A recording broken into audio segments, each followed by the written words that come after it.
Hello everyone, welcome to the channel C S law insight. मैं आपका दोस्त आपका भाई आयुष लेकर आ गया हूँ आपके लिए इंडियन कॉन्ट्रैक्ट एक्ट यूनिट 4 का वन शॉट। जैसे हमने ऑलरेडी 5 यूनिट्स कंप्लीट कर लिए, ये छठा है एंड इसके बाद बाकी 3 यूनिट्स जल्दी ही आएंगे। तो चैनल को सब्सक्राइब नहीं किया तो सब्सक्राइब करो, वीडियो लाइक करो भाई, एक लाइक करने में तुम्हारा क्या ही जाता है। एंड ये नोट्स कहाँ मिलेंगे? नीचे टेलीग्राम का लिंक है, वहाँ ज्वाइन कर लो। ये नोट्स वहाँ क्लास अपलोड होते ही अपलोड हो जाएगी। यूनिट 4 में हम लोग क्या बात करने वाले हैं? Performance of contract. Performance of contract का मतलब क्या होता है? जो प्रॉमिस हमने किया है अब उसे परफॉर्म करने का टाइम आ गया। कॉन्ट्रैक्ट में एक आदमी दूसरे को बोलता है कि मैं तुम्हारे लिए ये करूँगा, और दूसरा आदमी बोलता है कि हाँ मैं भी तुम्हारे लिए ये करूँगा। तो जब दोनों एक दूसरे के लिए वो काम कर देते हैं तो उसको हम लोग बोलते हैं performance, fulfilment of obligation.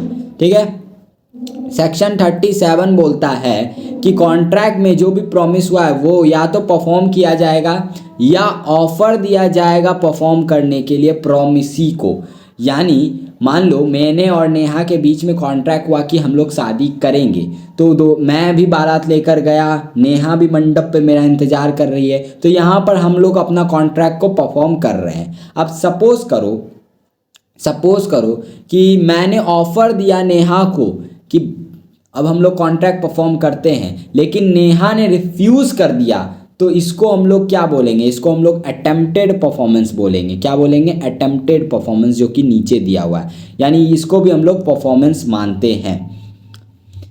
Actual और ऑफर, जिसको अटेम्प्टेड परफॉर्मेंस, यानी जब पार्टी फुलफिल कर देते जो भी उन्होंने वादा किया था उसको हम लोग एक्चुअल परफॉर्मेंस बोलते हैं। और जब प्रॉमिसर यानी मैंने नेहा को बोला कि चलो कल शादी करते हैं, जैसा कॉन्ट्रैक्ट में था, नेहा ने मना कर दिया, रिफ्यूज़ कर दिया प्रॉमिसी ने कि भाई मैं नहीं कर रही शादी, तो उस सिचुएशन में उसको हम लोग अटेम्प्टेड परफॉर्मेंस बोलते हैं। यानी परफॉर्मेंस करने की कोशिश तो की मैं चाह रहा था कि कॉन्ट्रैक्ट परफॉर्म हो, लेकिन दूसरा नहीं चाह रहा था, इस कारण से कॉन्ट्रैक्ट परफॉर्म नहीं हो पाया। ठीक है। और हम लोग वही परफॉर्मेंस कर सकते हैं जो कि एक्सक्यूज बाय लॉ नहीं है। यानी किडनैपिंग का अगर कोई कॉन्ट्रैक्ट बना है तो उसका परफॉर्मेंस तो लॉ ही मना करता है भाई कि ऐसा कोई परफॉर्मेंस तुम कॉन्ट्रैक्ट का नहीं कर सकते हो। यहाँ तक क्लियर है? अब कुछ कंडीशन है, वैलिड कंडीशन अटेम्प्टेड परफॉर्मेंस का। पहला, वो अनकंडीशनल होना चाहिए। यानी मेरे और नेहा के बीच में कॉन्ट्रैक्ट हुआ कि हम लोग शादी करेंगे, और जब मैं उससे ऑफ़र देने गया कि हाँ चल अब शादी करते हैं, तो ऑफ़र में मैंने एक एक्स्ट्रा कंडीशन लगा दिया कि मैं दहेज लूँगा, मैं 2 लाख रुपया दहेज में लूँगा, फॉर्च्यूनर लूँगा, डिफेंडर लूँगा। तो उस समय पे क्या नेहा बोल सकती है कि मैं नहीं दे रही, मैं शादी नहीं कर रही? हाँ वो बोल सकती है, क्योंकि मैं कुछ एक्स्ट्रा कंडीशन नहीं लगा सकता। अनकंडीशनल होना चाहिए। उसके बाद ये प्रॉपर टाइम और प्लेस पे होना चाहिए। मैं ये नहीं बोल सकता कि भाई जंगल में हम लोग शादी करेंगे, एकदम भूतेला, एकदम घर के एकदम बीचों में, वैसा हम कोई प्लेस या टाइम डिसाइड नहीं कर सकते। फिर रीजनेबल अपॉर्चुनिटी होना चाहिए एग्जामिन करने का गुड्स। ये भाई समझो एक तरह से ऐसा, सीरियल सब में देखते हो दूल्हा या दुल्हन मुंह ढक के आती है, भाई दूल्हा दुल्हन ही बदल जाता है। तो ये ऐसा नहीं होना चाहिए। एग्जामिन करने का टाइम, उसको देखने के लिए हाँ आयुष ही है, मैं भी देखूँ हाँ वो नेहा ही है, तभी परफॉर्मेंस हो सकता है, ऐसे परफॉर्मेंस नहीं होगा। एंड वो होल ऑब्लिगेशन के लिए होना चाहिए। यानी मैं पूरा जाना चाहिए शादी करने के लिए। भाई आधा मेरा हाथ काट के भेज दिए कि आज हाथ से शादी कर लो, कल आयुष को भेज देंगे, तो ऐसा नहीं हो सकता।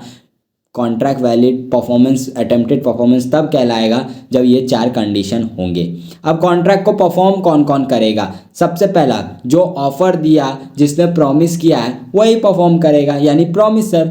अब प्रॉमिसर खुद भी कर सकता है, अपने एजेंट से भी करवा सकता है, या उसका लीगल रिप्रेजेंटेटिव भी कर सकता है। मान लो कोई पर्सनल स्किल इन्वॉल्व है, तुम्हारे और मेरे बीच में कॉन्ट्रैक्ट हुआ कि मैं तुम्हें पढ़ाऊंगा, बदले में तुम मेरे को 100 रुपीज़ दोगे। ठीक है, लॉ पढ़ाऊंगा, तुम 100 रुपीज़ दोगे। तो यहाँ पर पर्सनल स्किल है, मैं ही ना पढ़ाऊंगा भाई, मैं अपने दोस्त को थोड़ी बैठा सकता हूँ कि भाई तू इन लोग को लॉ पढ़ा दे, तू मेरा एजेंट है उसको लॉ पढ़ा दे, नहीं बैठा सकता भाई। उसमें पर्सनल स्किल, मेरा स्किल चाहिए, तो मैं ही तुम्हें पढ़ा सकता हूँ। तो इसमें सिर्फ प्रॉमिसर खुद ही ये कॉन्ट्रैक्ट परफॉर्म कर सकता है। अब मान लो कोई ऐसा चीज़ है जिसमें पर्सनल स्किल इन्वॉल्व नहीं है, यानी कोई गुड्स का डीलिंग हो रहा है, तो उस सिचुएशन में क्या एजेंट से परफॉर्म करवा सकता हूँ? हाँ, उसमें एजेंट से मैं परफॉर्म करवा दूंगा। एंड मान लो लीगल रिप्रेजेंटेटिव, क्या वो परफॉर्म करेगा? तो देखो पर्सनल स्किल वाला में है, तो उसमें जैसे ही प्रॉमिसर का डेथ होता है तो लीगल रिप्रेजेंटेटिव जरूरी थोड़ी है कि उसको भी वही स्किल आता हो, तो वो परफॉर्म नहीं कर सकता। बट लीगल रिप्रेजेंटेटिव एक ऑफर देगा, एक ऑफर देगा प्रॉमिसी को कि भाई देख उसने जो परफॉर्मेंस नहीं कर पाया वो परफॉर्मेंस मैं कर दूंगा अगर तू बोलेगा तो अगर तुमने एक्सेप्ट कर लिया कि हाँ अब तुम करो परफॉर्मेंस जो वो नहीं कर पाया, तो उस सिचुएशन में लीगल रिप्रेजेंटेटिव अपने कैपेसिटी में कॉन्ट्रैक्ट को परफॉर्म करेगा। फिर आता है थर्ड पार्टी। थर्ड पार्टी में क्या होता है, सपोज करो ऐसा एग्जांपल ले लेता हूँ, ये हूँ मैं AKG, ठीक है, आयुष कुमार घोष पूरा नाम है, उसको शॉर्ट में मैं AKG लिखता हूँ, ठीक है। और मेरा कॉन्ट्रैक्ट हुआ तुम लोगों के साथ, तुम लोग हो स्टूडेंट, ठीक है, तुम लोग के साथ हुआ कॉन्ट्रैक्ट कि मैं तुम्हें लॉ पढ़ाऊंगा और बदले में तुम लोग मेरे को 100 रुपीज़ दोगे। यहाँ तक क्लियर है। अब मान लो मेरा एक दोस्त आता है, सपोज करो उसका नाम है मिस्टर एक्स, वो बोलता है कि भाई देख मिल के पढ़ाते हैं, लॉ मेरा बहुत अच्छा है, तेरे से ज़्यादा अच्छा है, तेरा अकाउंट्स अच्छा है तो तू अकाउंट्स पढ़ा ले, लॉ का जितने भी स्टूडेंट्स हैं वो मैं मेरे को दे दे, मैं परफॉर्म करूँगा कॉन्ट्रैक्ट। तो उस सिचुएशन में मैंने तुम लोग को बोला कि देख मिस्टर एक्स लॉ पढ़ा रहा है, मैं अकाउंट्स पढ़ाऊंगा, क्या तुम लोग को सही रहेगा ये चीज़? तुमने बोला ठीक है मिस्टर एक्स से ही हम लोग पढ़ लेंगे, कोई दिक्कत वाली बात नहीं है। तो यहाँ पर कॉन्ट्रैक्ट हुआ किसके बीच, मेरे और तुम्हारे बीच में, कि मैं लॉ पढ़ाऊंगा, लेकिन तुमने एक्सेप्ट कर लिया कि ठीक है मिस्टर एक्स भी मेरे हम लोग को लॉ पढ़ा देगा, कोई दिक्कत नहीं है। उस सिचुएशन में जो कॉन्ट्रैक्ट है अब तुम्हारे और इसके बीच में, मिस्टर एक्स के बीच में, मैं डिस्चार्ज हो गया, मेरा कोई काम नहीं है। ये हो गया थर्ड पर्सन। फिर जॉइंट प्रोमिसर, इसका भी एग्जाम्पल से समझेंगे, जल्दी जल्दी एग्जाम्पल से समझेंगे। सपोज करो दो प्रोमिसर है, एक और दो, इसका नाम है नेहा, इसका नाम है श्रद्धा, ठीक है, दो प्रोमिसर है नेहा एंड श्रद्धा। इन्होंने प्रॉमिस किया मेरे को, AKG को, कि ये दोनों क्या देंगे, 10,000 रुपीज़ मेरे को देंगे, 10,000 रुपीज़ दोनों मिलके मेरे को देंगे। उस सिचुएशन में ये दोनों क्या हो गए, जॉइंट प्रोमिसर, यानी जब एक से ज़्यादा प्रोमिसर हो तो जॉइंट प्रोमिसर हुआ। तो ये जॉइंट प्रोमिसर जो है ये जॉइंटली एंड सेवरली लायबल होते हैं। जॉइंटली तो समझ में आ रहा होगा तुम्हें कैसे लायबल होंगे, यानी 5,000 नेहा देगी एंड 5,000 श्रद्धा देगी, ये नॉर्मल बात है। 5,000 ये देगी, 5,000 वो देगी, दोनों प्रोमिसर है, दोनों मिलकर मेरे को 10,000 रुपीज़ पे करेंगे। यहाँ तक बात क्लियर है। लेकिन तुमको लगता है कि मैं नेहा से पैसा लूँगा? तुमको लगता है भाई, तुम सोच भी कह सकते हो, तो ये तो पूरी दुनिया को पता है कि मैं नेहा से पैसे ले ही नहीं सकता। मैंने नेहा को बोला कि देख मैं तेरे से पैसा नहीं लूँगा। मैं सीधा गया अपनी गाड़ी निकाल के श्रद्धा के पास और बोला कि 10,000 रुपये मेरे को दे, जो तूने कॉन्ट्रैक्ट में परफॉर्मेंस की बात की थी। श्रद्धा बोलती है भाई मैं 10,000 क्यों दूँ, मैं तो 5,000 ही दूंगी, मेरी हक, मेरा कंट्रीब्यूशन तो उतना ही है, हम दोनों को मिल के देना है, तुम जाकर उससे मांगो। मैं बोला देख मेरे को नहीं पता, मेरे को अभी 10,000 दे, तू कॉन्ट्रैक्ट, सिर्फ तू कॉन्ट्रैक्ट परफॉर्म करेगी। उस सिचुएशन में क्या श्रद्धा कॉन्ट्रैक्ट परफॉर्म करेगी? द आंसर इज यस, श्रद्धा को अकेले ही कॉन्ट्रैक्ट परफॉर्म करना होगा और मेरे को 10,000 रुपया देना होगा। लेकिन ये तुम अगर सोचो तो ये क्या श्रद्धा के साथ नाइंसाफ़ी नहीं हुआ है? बिल्कुल हुआ है। तो इसलिए लॉ बोलता है सेक्शन 42 कि श्रद्धा कॉन्ट्रैक्ट परफॉर्म कर देगी, ठीक है, लेकिन उसके बाद श्रद्धा नेहा से कंट्रीब्यूशन मांग सकती है, यानी उसके बाद नेहा के घर जाकर बोल सकती है देख अभी मैंने कॉन्ट्रैक्ट परफॉर्म करके आया है, अभी अभी आई उसको 10,000 रुपये दिया है, 5,000 मेरा था, 5,000 तेरा कंट्रीब्यूशन का था, चुपचाप मेरे को पैसा वापस दे दे। तो इस सिचुएशन में क्या नेहा लायबल होगी पैसा देने के लिए? The answer is yes, liable होगी। यहाँ तक क्लियर है? यानी मैं किसी एक को पकड़ के बोल सकता हूँ कि तू ही कॉन्ट्रैक्ट परफॉर्म करे, ये सही है, लेकिन बाद में वो बोलेगा ठीक है मैंने परफॉर्म किया, अब मेरे को तुम लोग दो कंट्रीब्यूशन दो, तो वो देना पड़ेगा। अब मान लो किसी प्रोमिसर का कोई प्रोमिसर डेथ कर जाता है, तो क्या उसका लीगल रिप्रेजेंटेटिव के साथ भी हम यही कर सकते हैं? The answer is no. देखो डेथ, भाई नेहा को तो नहीं मार सकता, श्रद्धा सॉरी सेक्रीफाइस करना पड़ रहा है नेहा के लिए, तो श्रद्धा का डेथ हो गया। अब इसका लीगल रिप्रेजेंटेटिव आया, तो क्या अब मैं इसके पास जाके बोल सकता हूँ कि मेरे को 10,000 रुपया दे दे, ठीक है, कॉन्ट्रैक्ट तू ही परफॉर्म करेगा खाली? नहीं, ये नहीं बोल सकता। लीगल रिप्रेजेंटेटिव के केस में मैं सिर्फ 5,000 ही मांग सकता हूँ LR से, क्योंकि ये हमेशा जॉइंटली लायबल होता है, सेवरली लायबल नहीं होता है। अब लायबिलिटी क्या क्या है जॉइंट प्रोमिसर और प्रोमिसी की? सेक्शन 42 तो पढ़ लिया, ठीक है। सेक्शन 43 अब बात करता है कि अगर कोई एक्सप्रेस एग्रीमेंट नहीं लिखा है तो प्रॉमिसी जो है किसी से भी प्रॉमिस परफॉर्म कर पा सकता है। यानी अगर एग्रीमेंट में लिखा है कि सिर्फ श्रद्धा परफॉर्म करेगी तब तो श्रद्धा ही करेगी, या एग्रीमेंट में लिख दिया गया कि दोनों इक्वली करेंगे परफॉर्मेंस तब तो इक्वली करना होगा। अगर कुछ नहीं लिखा है तो मैं श्रद्धा के पास जाकर सीधा बोल सकता हूँ कि भाई देख तेरे को ही कॉन्ट्रैक्ट परफॉर्म करना होगा। अब मान लो हाँ, और दूसरा कंट्रीब्यूशन के लिए मांग सकता है। अगर कंट्रीब्यूशन नहीं दे पाए तो जो भी लॉस होगा वो इक्वल अमाउंट में बेयर किया जाएगा बाकी प्रोमिसर के द्वारा। सेक्शन 44 बोलता है release of one joint promisor. ये मैंने बताया वही वाली बात बोल रहा है कि मैंने तो डिस्चार्ज कर दिया ना। देखो मैंने बोला नेहा को कि मैं तेरे से धट पगली, मैं तेरे से पैसे लूँगा। तूने सोच भी कैसे लिया कि मैं तेरे से पैसे लूँगा पगली? तो मैंने बोला तू डिस्चार्ज है कॉन्ट्रैक्ट से, तेरे को परफॉर्म करने की ज़रूरत नहीं है। मैं जा रहा हूँ श्रद्धा के पास और उसको बोलूँगा पूरा कॉन्ट्रैक्ट परफॉर्म करने। मैंने डिस्चार्ज तो कर दिया, मैंने डिस्चार्ज कर दिया। लॉ बोलता है भाई तूने डिस्चार्ज कर दिया लेकिन वो कॉन्ट्रैक्ट से डिस्चार्ज नहीं होगी, श्रद्धा जाकर मांगेगी पैसा। ठीक है कि उसने डिस्चार्ज किया, मैंने उसे पूरा पैसा दिया, तू मेरे को कंट्रीब्यूशन दे चुपचाप से। सेक्शन 44 यही बात बोलता है कि अगर एक प्रोमिसर डिस्चार्ज हो जाता है प्रोमिसी के द्वारा तो इसका ये मतलब नहीं है कि वो फ्री हो गया, उसको कंट्रीब्यूट करना होगा अदर प्रोमिसर को। अब आता है time place for performance of promise. इसको एक कहानी से हम लोग समझ जाएंगे, एकदम ईजी है।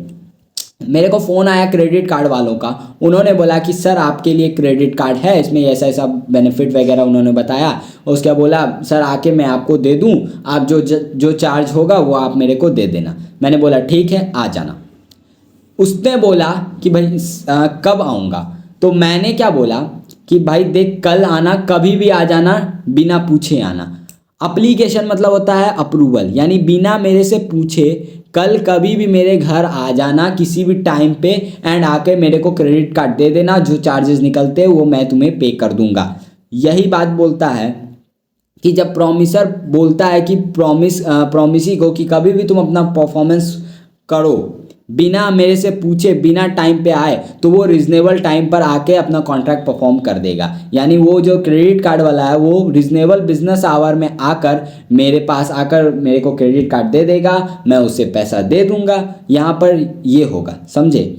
उसके बाद मान लो टाइम मैंने स्पेसिफाई कर दिया और बोला बिना पूछे इस टाइम पे आ जाना, तो भैया कॉन्ट्रैक्ट कब परफॉर्म होगा? जब वो इस टाइम पे आएगा, बिना पूछे आएगा, चलेगा। मैंने बोल दिया ठीक है कल 4 बजे से 6 बजे के बीच में आ जाना और बिना पूछे आ जाना, तो अब 4 से 6 के बीच में वो कभी भी आ सकता है तो कॉन्ट्रैक्ट परफॉर्म कर सकता है। अगर वो 4 से 6 के बीच में नहीं आया, पहले आ गया या बाद में आया, तो उस सिचुएशन में क्या मैं उसे रिफ्यूज़ कर सकता हूँ और वो अटेम्प्टेड कहलाएगा? नहीं कहलाएगा अटेम्प्टेड। क्यों? क्योंकि भाई मैंने जो टाइम फिक्स किया था उस टाइम पर तुम आए ही नहीं, तो तुम कॉन्ट्रैक्ट परफॉर्म मैं तुम्हें करने नहीं दूंगा, सिंपल बात है। फिर application for performance on certain date at proper time.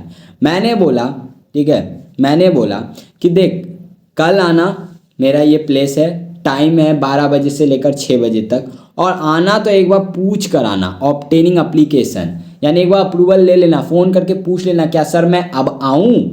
तो अगर वो बिना पूछे आ गया तो क्या मैं रिफ्यूज़ कर सकता हूँ? बिल्कुल रिफ्यूज़ कर सकता हूँ।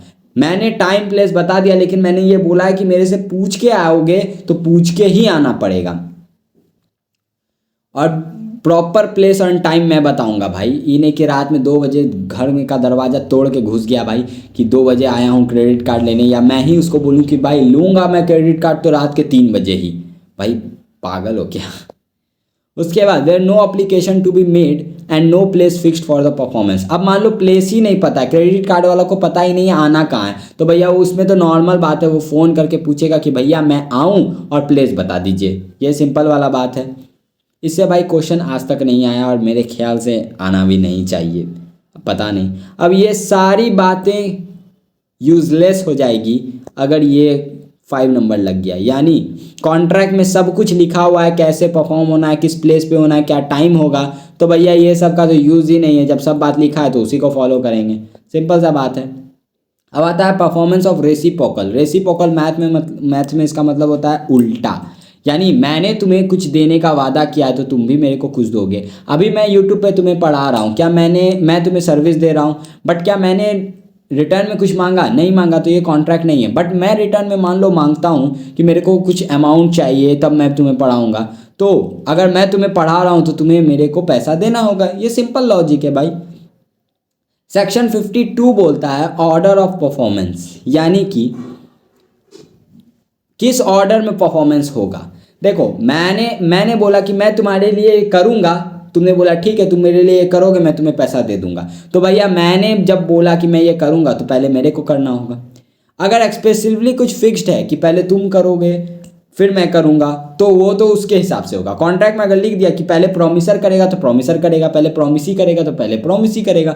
बट अगर कुछ फिक्स नहीं है तो कोई ऑर्डर में, ऐसे ऑर्डर में हो सकता है कॉन्ट्रैक्ट जिसमें परफॉर्म हो सकता है, यानी जो नेचर में पहले मैं पढ़ा दूंगा तब तुम मेरे को पैसा दोगे, तो ये भी हो सकता है या तुम मेरे को पहले पैसा दे दो बाद में मैं पढ़ाऊंगा। तो वो ऑर्डर अपने हिसाब से फिट कर सकते हो तुम लोग। फिर सेक्शन 52 मैं पहले लिख दिया क्योंकि समझने में ईजी हो जाएगा, ऐसा सीक्वेंस वाइज हो जाएगा। Promisor not bound to perform unless promisee ready to perform.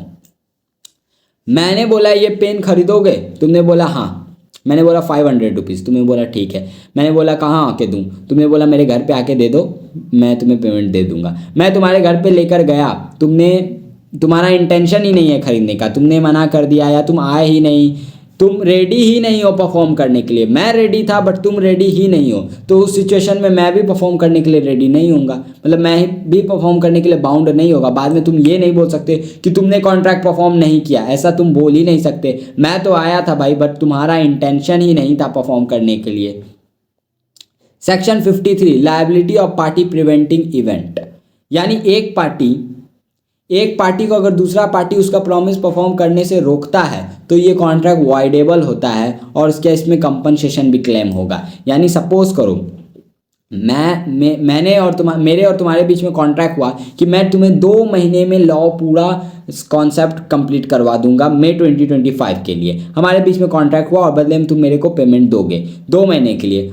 और उसके 2 महीने जब मैं पढ़ाने का स्टार्ट किया मैंने अपने कोचिंग में, तो तुम आए ही नहीं। 2 महीने में 1 महीना तो तुम लोग अब्सेंट थे, तुम लोग आए ही नहीं। तो 2 महीने में सिंपल सा बात है कि मैं कंप्लीट नहीं कर पाया क्योंकि 1 महीना तो तुम अब्सेंट थे, यानी तुमने मेरे को मेरा प्रॉमिस परफॉर्म करने से रोका।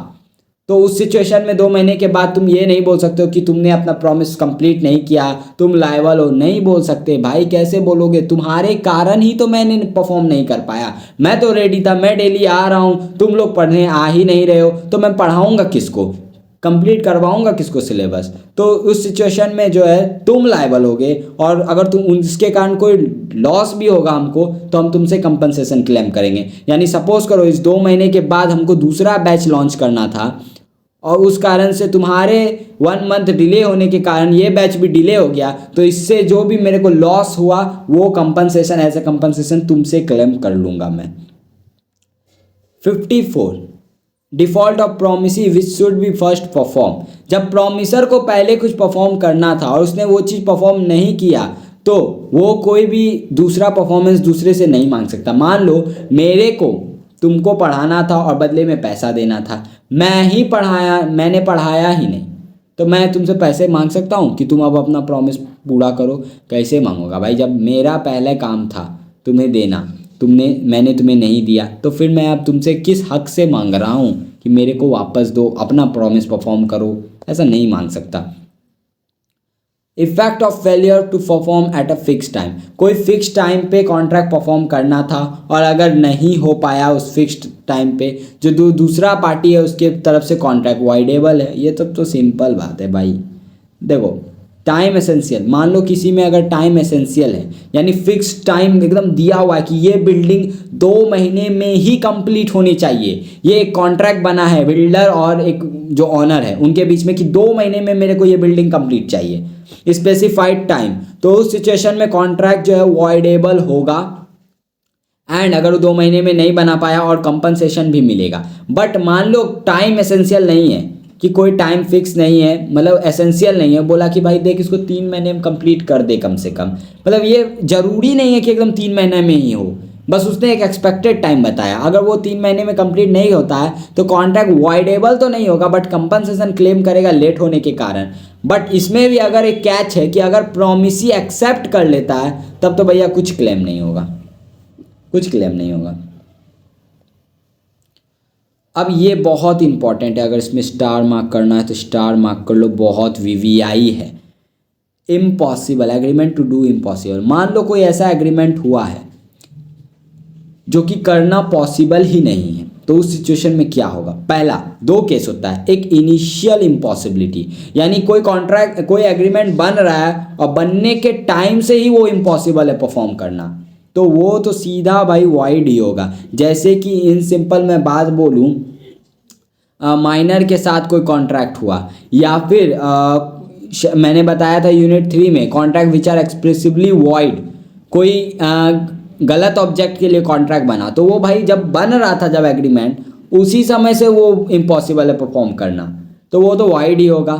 अब मान लो दूसरा है सब्सिक्वेंट। इसमें क्या होता है, जब बना था एग्रीमेंट तब वो पॉसिबल था, बट बनने के बाद वो पॉसिबल नहीं हुआ, ऐसा समझो। चलो एग्जांपल में ये है, तुम लोग हो, ठीक है, तुम्हें एक लड़की मस्त पसंद आई, तुम्हारी बाबू, तुमने बोला बाबू बाबू तुम मेरे से शादी करोगे क्या? बाबू ने बोला ठीक है मैं तुमसे शादी करूंगी।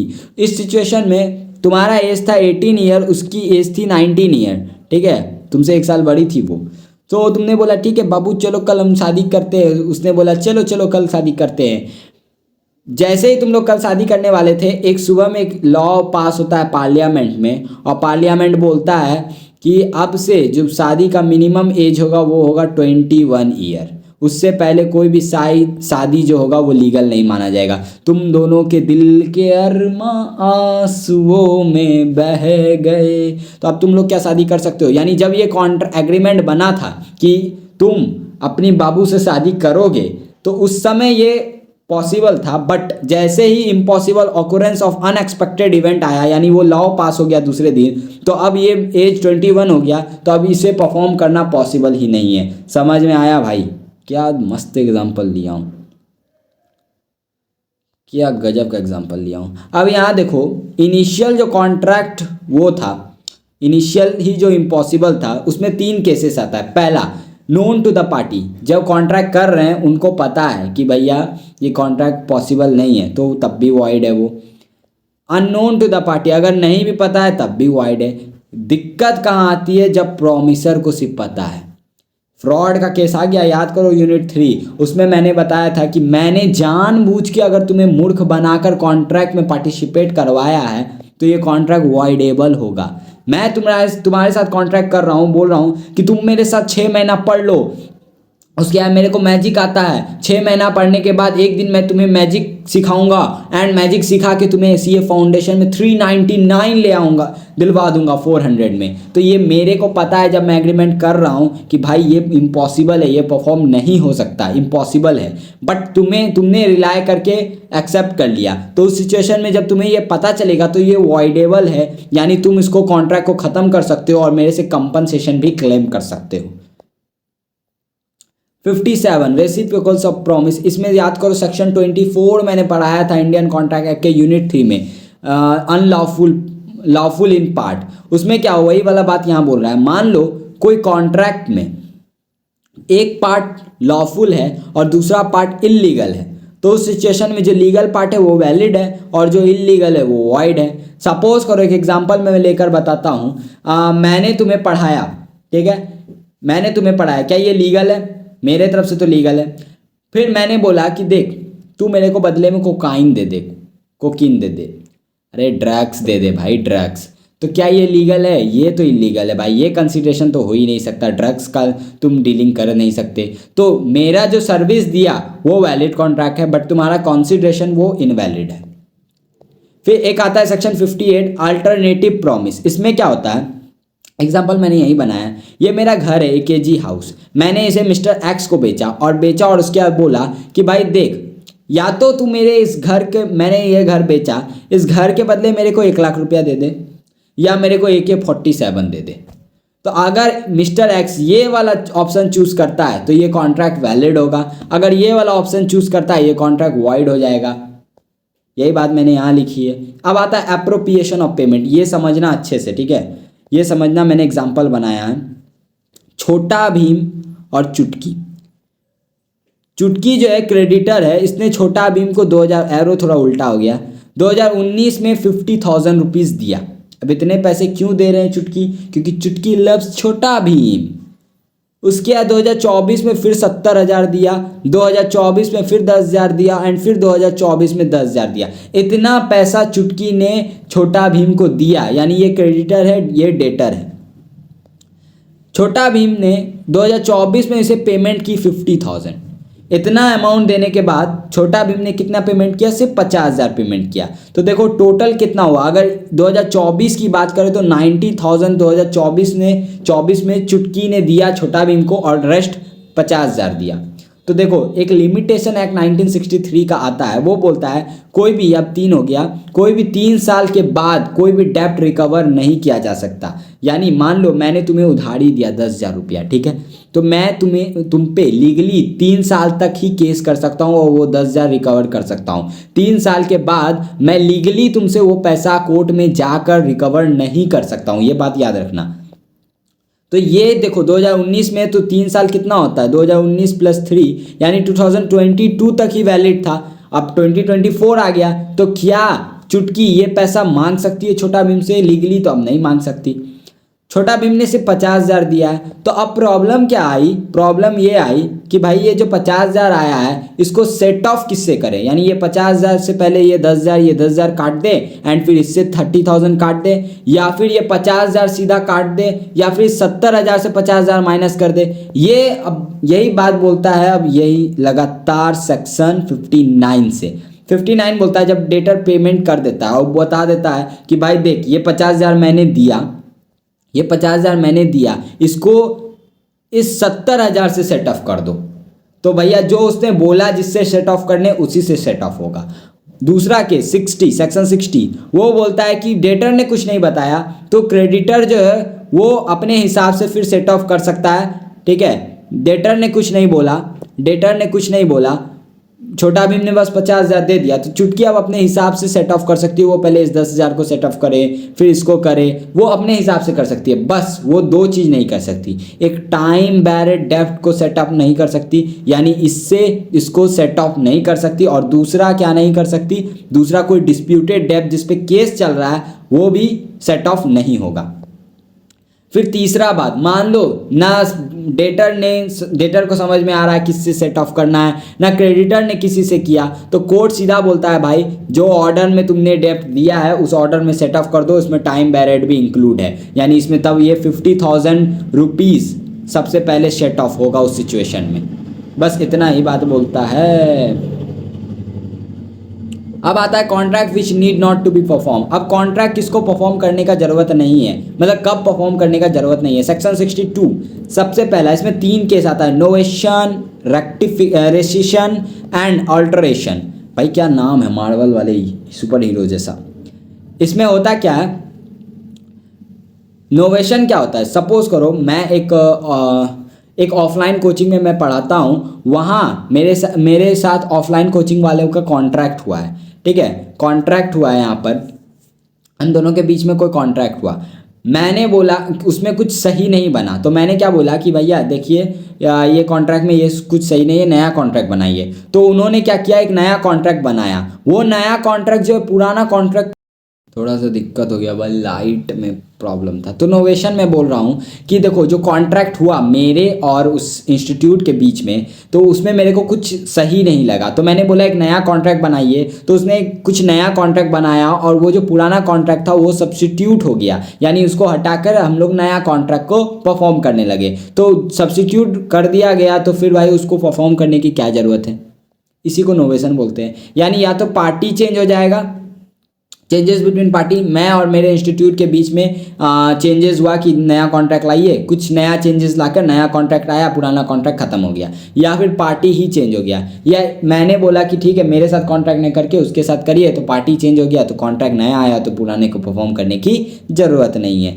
फिर आता है रेसिशन। इसमें क्या होता है, कॉन्ट्रैक्ट खत्म हो जाता है, कैंसिल कर दिया जाता है म्यूचुअल एग्रीमेंट से। तो जब कैंसिल हो गया है तो उसको परफॉर्म क्यों करेंगे भाई, सिंपल लॉजिक है, इसमें कोई नया कॉन्ट्रैक्ट नहीं बनता। ऑल्टरेशन, मेरे साथ जो इंस्टीट्यूट ने कॉन्ट्रैक्ट किया है उस इंस्टीट्यूट ने कॉन्ट्रैक्ट में लिखा था कि 6 मंथ में, विद इन 6 मंथ, जैसे ही मैं वो इंस्टीट्यूट छोड़ दूंगा तो 6 मंथ के अंदर अंदर मैं फिर उनके लोकल लिमिट्स में किसी और इंस्टीट्यूट में या अपना कुछ खोलकर नहीं पढ़ा सकता हूँ। लॉक इन था, ऐसा समझ लो, ठीक है। तो वहाँ पर मैंने बोला कि भैया देखिए सब टर्म्स एंड कंडीशन तो बिल्कुल सही है, बट ये जो लॉक इन का कंडीशन है ये बिल्कुल सही नहीं है, तो ये आप इसको हटा दीजिए, ठीक है, या इसको रिड्यूस कर दीजिए। तो उन्होंने बोला कि भाई देख रिड्यूस तो नहीं कर सकते, बट इसको हटा के हम लोग 2 मंथ कर सकते हैं। तो मैंने बोला ठीक है 2 मंथ कर दीजिए। तो अब जो नया कॉन्ट्रैक्ट बनकर आया वही कॉन्ट्रैक्ट में ऑल्टरेशन हुआ था खाली, यानी वो जो 6 मंथ का लॉक इन था तो वो 6 मंथ हटाकर 2 मंथ कर दिया गया, यानी जब मैं अब उनका इंस्टीट्यूट छोड़ दूंगा तो अब मैं वो 2 महीने तक बस उनके लोकल लिमिट या लोकल लिमिट में नहीं पढ़ा सकता, बाकी 2 महीने के बाद क्या पढ़ा सकता हूँ, बिल्कुल पढ़ा सकता हूँ। जो 6 मंथ का था वो 2 मंथ का हो गया, यानी यहाँ पर कुछ टर्म्स ऑल्टर हुए हैं, पूरा कॉन्ट्रैक्ट खत्म नहीं हुआ या कोई नया कॉन्ट्रैक्ट आके पुराना सब्स्टिट्यूट नहीं हुआ। समझ में आया? तो इसमें जब ये 6 मंथ वाला तब मैं कॉन्ट्रैक्ट परफॉर्म नहीं करूंगा, ये 2 मंथ वाला करूंगा, ऑल्टर कॉन्ट्रैक्ट। सेक्शन 63 बोलता है प्रोमिसी है मे बी वेव और रिमिट परफॉर्मेंस ऑफ प्रोमिसी, यानी कभी कभी होता है कि प्रोमिसी ही बोल देता है कि चल छोड़ भाई तू कॉन्ट्रैक्ट मत कर, तो वो बोल देगा तो फिर कॉन्ट्रैक्ट परफॉर्म नहीं करना होगा। सपोज करो एक बिल्डिंग बनाना है 6 महीने में, 1 साल हो गया बिल्डिंग आधी ही बनी है, प्रोमिसी आया बोला कि भाई देख जितना तूने बनाया ये ले पैसा, बाकी तेरे को परफॉर्म करने की ज़रूरत नहीं है। तो जब परफॉर्म करने की ज़रूरत नहीं है तो कॉन्ट्रैक्ट अपने आप परफॉर्म नहीं होगा, सिंपल बात है। 64 एंड 65 कनेक्टेड है, समझो बात को। Restoration of benefit under voidable contract, मान लो कोई कॉन्ट्रैक्ट वॉइडेबल है फ्रॉड के केस में, किसी भी केस में, ठीक है, और तो वॉइडेबल है, तो अगर प्रोमिसी कॉन्ट्रैक्ट ख़त्म कर देता है तो जो भी बेनिफिट मिले वो वापस मिलेंगे। सपोज करो मैंने कोई फ्रॉड करके तुमसे कॉन्ट्रैक्ट में इंटर करवाया एंड तुमसे 1 लाख रुपया दे दिया, तुम्हारे तरफ से ये कॉन्ट्रैक्ट वॉइडेबल है, तुमने ये कॉन्ट्रैक्ट जब कैंसिल कर दिया तो तुम्हारा राइट है कि तुम मेरे से 1 लाख रुपए जो मेरे को बेनिफिट मिला है वो मेरे को वापस तुम्हें देना होगा, सिंपल बात है। अब ये सेक्शन 65 वॉइड कॉन्ट्रैक्ट पे लगता है, सेम बात बोलता है कि अगर कोई कॉन्ट्रैक्ट वॉइड है और उसमें कोई एडवांटेज दिया गया है तो उसको वापस पे करना होगा। सपोज करो वो जो केस हुआ था माइनर मेजर वाला, जो शादी वाला मैंने बताया कि 18 साल तुम्हारा और तुम्हारे बाबू का शादी हो रहा था, उस सिचुएशन में क्या होगा, तो मान लो तुमने अपने बाबू को खुशी से 10,000 रुपया दे दिया कि हम लोग शादी करने वाले हैं, ये लो 10,000 रुपया, तो अब ये कॉन्ट्रैक्ट वाइड हो गया। तो जब वाइड हो गया तो उस सिचुएशन में तुम उससे 10,000 रुपये वापस लोगे, रिस्टोर करोगे। सेक्शन 66 ये यूनिट 1 से कनेक्टेड है, तुमने यूनिट 1 में पढ़ा होगा, communication of offer and acceptance, वही वाला बात बोल रहा है। जब तुम ऑफर दे रहे हो तो कम्युनिकेट कर रहे हो, जब तुम एक्सेप्ट कर रहे हो तो कम्युनिकेट कर रहे हो, तो भैया जब तुम कॉन्ट्रैक्ट ख़त्म करोगे तो भी तो कम्युनिकेट करोगे। 67 बोलता है जब प्रोमिसी के गलती के कारण रीजनेबल फैसिलिटी उसके प्रोवाइड ना करने के कारण परफॉर्मेंस नहीं हो पाया। मान लो एक पेंटर को मैंने बुलाया अपने घर में पेंट करने के लिए, ठीक है, जब पेंटर आया मैंने बोला मैं तुम्हें पेंट देता रहूँगा, तुम फटफट पेंट कर दोगे, मैं उसे पेंट दिया ही नहीं, मैंने उसे पेंट दिया नहीं या फिर टाइम पे नहीं दिया, एक महीने में 1 पेंट का डब्बा देता था, तो उस कारण से वो परफॉर्म नहीं कर पाया, तो इसमें मेरी गलती है, प्रोमिसर का गलती नहीं है। समझ में आया यहाँ पर? उसके बाद लास्ट आ गया डिस्चार्ज ऑफ कॉन्ट्रैक्ट, यानी एक कॉन्ट्रैक्ट ख़त्म कब हो जाएगा, डिस्चार्ज कब हो जाएगा। सबसे पहला जब उसको हम लोग कर देंगे एक्चुअल परफॉर्मेंस। भाई जब कॉन्ट्रैक्ट में हमने प्रॉमिस किया, वो प्रॉमिस हमने फुलफिल कर दिया तो कॉन्ट्रैक्ट ऐसे ही ख़त्म हो गया। अटेम्प्टेड परफॉर्मेंस भी किया तो कॉन्ट्रैक्ट ख़त्म हो गया, क्योंकि मैंने तो कोशिश किया ना, बट तुमने एक्सेप्ट नहीं किया। फिर discharge by mutual agreement, section 62 novation recession alteration के केस में हम लोग म्यूचुअल एग्रीमेंट करके पुराना कॉन्ट्रैक्ट ख़त्म कर रहे हैं, नया कॉन्ट्रैक्ट ला रहे हैं, ठीक है। फिर डिस्चार्ज बाय इम्पॉसिबिलिटी, अब मान लो कोई कॉन्ट्रैक्ट इम्पॉसिबल हो गया तो भैया उसको तो परफॉर्म ही नहीं कर सकते, तो कॉन्ट्रैक्ट ख़त्म ही हो गया समझो, ठीक है। अब स्टार्टिंग है तो उसको वॉइड अब इनिशियो बोलते हैं, और अगर सुपरवीनिंग यानी बाद में इम्पॉसिबिलिटी आता है तो वो भी वॉइड होता है। वो कब किन किन रीज़न से आता है, लॉ में चेंज हो गया। मैंने बताया शादी वाला एग्जाम्पल, 18-19 साल के थे, दूसरे दिन लॉ में चेंजेस हो गया कि 21 साल के बाद ही शादी हो सकता है। फिर सब्जेक्ट मैटर, जो गुड्स के रिलेटेड तुमने कॉन्ट्रैक्ट किया गुड्स ही खत्म हो गया। फिर पर्सनल इनकैपेसिटी, मैंने तुम्हारे साथ कॉन्ट्रैक्ट किया कि मैं तुम्हें पढ़ाऊंगा, तुम दूसरे दिन पागल हो गए, तो क्या मैं पागल को पढ़ाऊंगा? भाई पागल हो क्या? फिर वॉर, जिस कंट्री के साथ तुमने कॉन्ट्रैक्ट किया था उस कंट्री के साथ वॉर डिक्लेयर हो गया, वो एलियन एनिमी बन गए, तो अब तो उनके साथ कॉन्ट्रैक्ट हो ही नहीं सकता।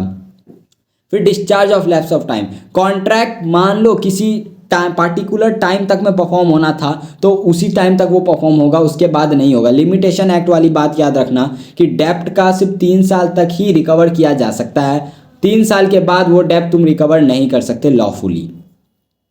फिर discharge by operation of law, कोई मर गया या कोई गरीब हो गया यानी इंसॉल्वेंट हो गया, उस सिचुएशन में भी कॉन्ट्रैक्ट डिस्चार्ज हो जाता है यानी खत्म हो जाता है। और उसका सबसे खराब ये है ब्रीच ऑफ कॉन्ट्रैक्ट, यानी तुमने तुम्हारे बाबू से किया प्रॉमिस कि भाई देख, भाई नहीं बोलोगे, मतलब बाबू बाबू क्या तुम मेरे से शादी करोगे? बाबू ने बोला हाँ मैं तुमसे शादी करूंगी, तुम मंडप पे वेट करते ही रह गई, तुम्हारी बाबू किसी और के साथ चली गई, तो यहाँ पर कॉन्ट्रैक्ट किसने ब्रीच किया? तुम्हारी बाबू ने ब्रीच किया। तो क्या तुम भी अब लायबल नहीं होगे?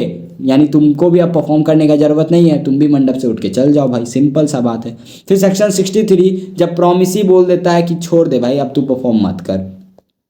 सेक्शन 67 वाली कौन सी बात? जब प्रॉमिसी प्रोवाइड नहीं कर पाता, यहाँ देखो सेक्शन 67 देख लो, यही सेम बात ही लिख देना वहाँ, इसलिए मैंने नहीं लिखा है। प्रॉमिसी अफोर्ड नहीं कर पाता है रीजनेबल फैसिलिटी, ठीक है। एंड लास्ट जो मैं एग्जांपल से तुम्हें समझा दूंगा, यहाँ एग्जांपल लिखा है मैंने, ये मैं हूँ, मैंने एक बिल्डिंग रेंट पे ली 9 मंथ के लिए, ठीक है, रेंट के पे ली 9 मंथ के लिए, तो मैं इसका रेंट देता था 1000 रुपीज़ पर मंथ सपोज कर लो। मेरे को ये इतना अच्छा बिल्डिंग लगा, इतना अच्छा बिल्डिंग लगा, और मेरे पास अंधा पैसा, मेरे पास बहुत अंधा पैसा है, तो मैंने क्या किया, 3 महीने उस बिल्डिंग को यूज़ करने के बाद उसे परचेस कर लिया।